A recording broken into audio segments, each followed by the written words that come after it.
Donc là, on a créé des petits interclubs, des matchs amicaux et tout ça pour identifier. Et on a vu qu'il y avait beaucoup de talents, n'est-ce pas? Il y a des jeunes talents, il y a des grands talents, il y a des anciens et tout. Donc c'est pour ça qu'on s'est dit que pourquoi pas faire des combats galas officiels. Comme ça, on fait des galas officiels. Là, on peut vraiment découvrir le potentiel des jeunes combattants sénégalais, n'est-ce pas?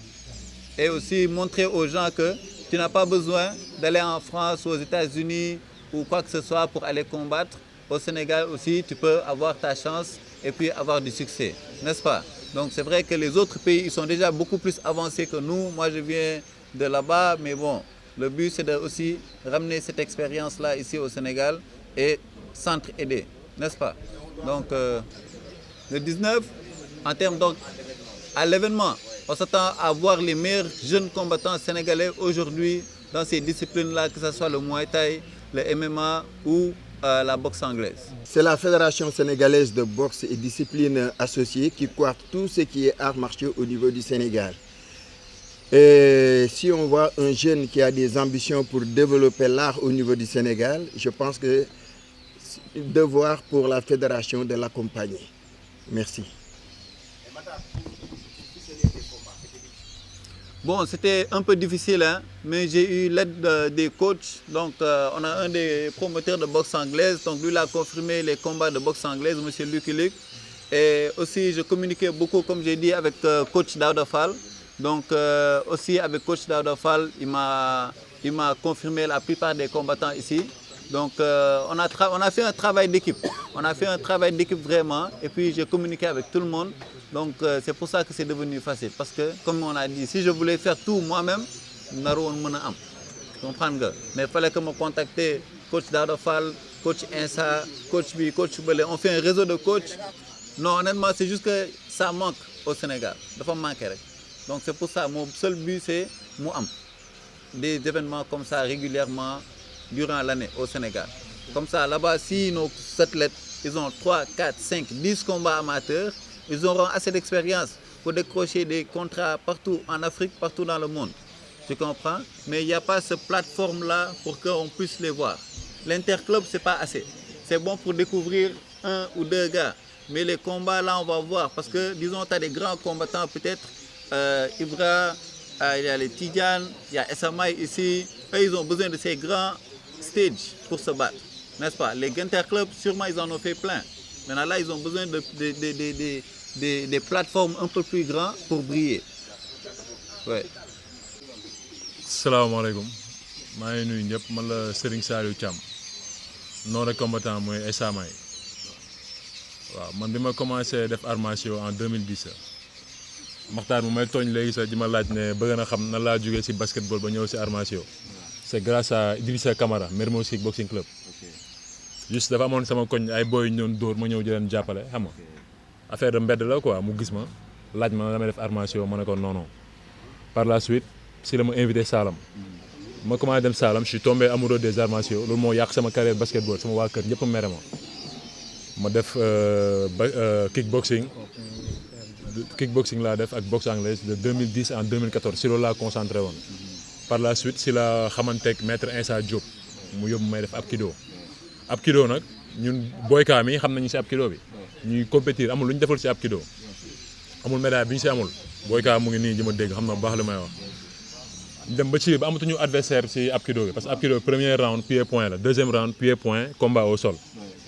Léegi mu amoon ay combat MMA yi am Insa si dama dugalee si MMA sama premier combat MMA maa ngi koy def en 2014 mais comme Sénégal fii nii ñun athlètes yi xamante nañ Tidiane moom xamee na ko Tidiane mu ngi combat ak Iba Mar ak David Sagna maa ngi nuyu David Sagna mu ngi Allemagne maa ngi koy nuyu bu baax xam nga big champion la maa ngi koy nuyu mais ñun difficulté ñuy rencontre dafa métti da ngay def sport de combat doo am ku la jàppale yaay autofinance sa bopp comme man damay liggéey comme garde rapproché dafa métti damay liggéey awma ku ma jàppale maay liggéey lu ñu may fay laa jël di ko defaat sama combat xam nga te dafa métti quoi te ñun ñëpp entre Sénégal du ñu ay ennemis lu ñu fi def léegi nii show la pour jaay événement bi loolu kese la xam nga après la guerre jour combat bi guerre la day neex day métti que le meilleur gagne après ça xool dañuy nekk ay gagne après on peut s'entraîner ensemble on peut faire tout ensemble grawul c'est le Sénégal qui gagne xam nga mais man combat bi dama gëm ni dama koy gagner parce que moo tax ma gëm dama koy gagner dama gis dañ may sous-estimer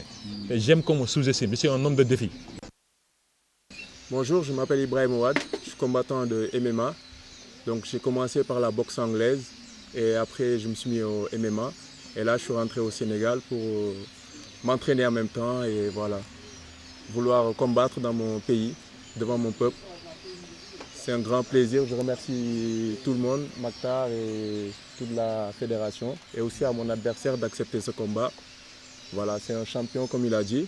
Donc je ne le sous-estime pas. Aussi, je sais que voilà, tout peut se passer dans les MMA, dans un combat. Donc ça va trop vite.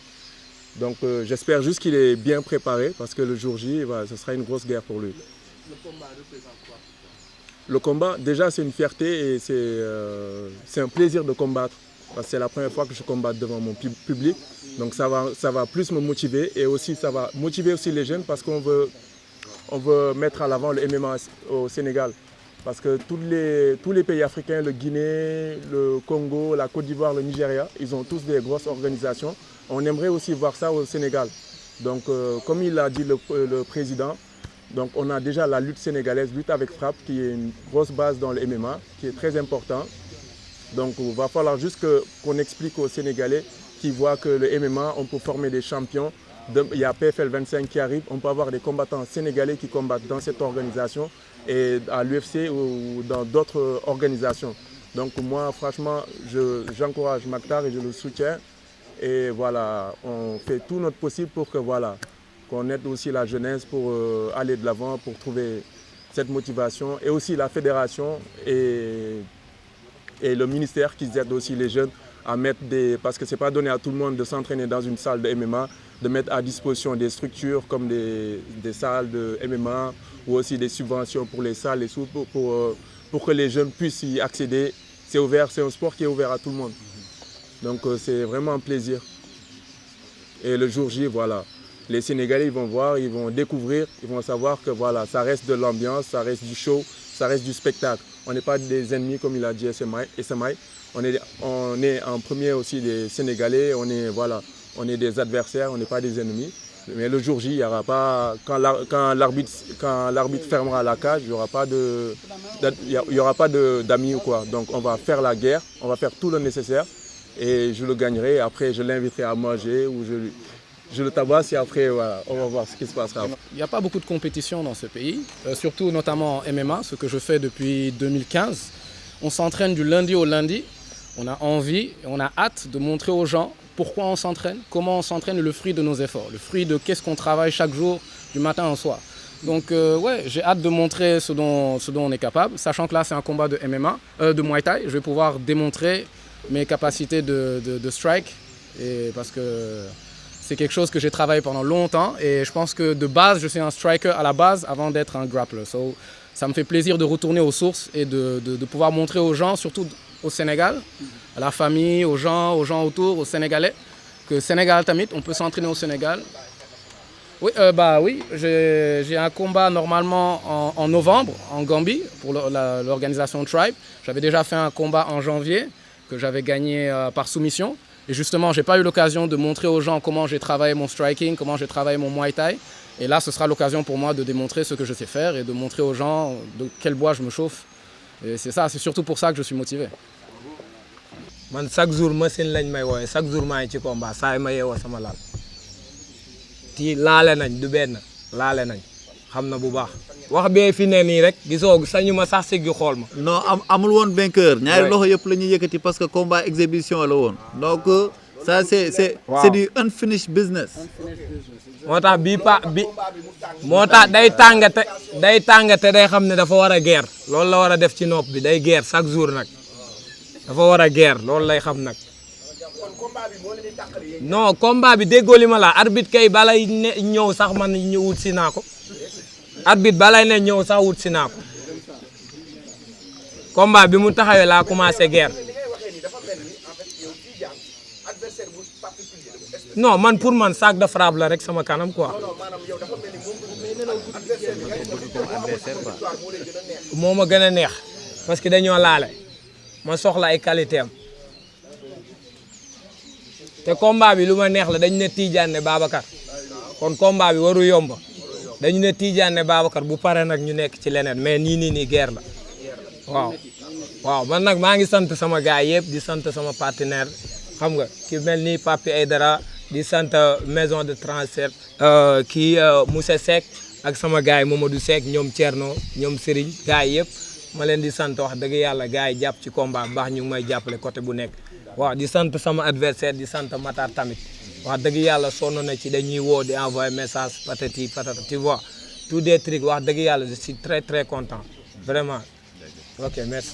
ça mais xam nga dañoo bëgg a Matar événement bi réussir waxuñu pour dara mais ñun dañu am public di woo ñëpp di woo waa Grand Dakar waa Sicap Rydis waa Kër Massar waa Yëmbal di woote waa Dakar Plateau am nañ fa ay supporters xam nga Médina bàyyi ñu kenn Baobab Liberté 6 Liberté 1 ba Liberté 6 ñu ngi woo ñëpp Sacré-Cœur 1 ba Sacré-Cœur 3 ñu ngi woo ñëpp bàyyi ñu kenn nañ ñëw ñu soutenir événement Matar bi di woo sama copain yi nag ñoom xam nga sama copain yi gars yi ñoom indien yi may joobal di leen woo ñëpp laay woo waaw di leen woo parce que dama bëgg événement bi réussir du dara quoi waaw dama bëgg événement bi réussir ticket yëpp jeex xam nga loolu laa bëgg ticket yëpp jeex nga xam ne beneen yoon tamit événement bi amaat tamit nga xam ne Matar dina mën a yokk xaalis bi parce que dañuy def nii li ñuy def nii tey ji ñun man ñaan naa si yàlla tabaxal si yaay sama yaay kër ñaan naa si yàlla tabaxal sama papa kër jàppale samay rax sport de combat dafa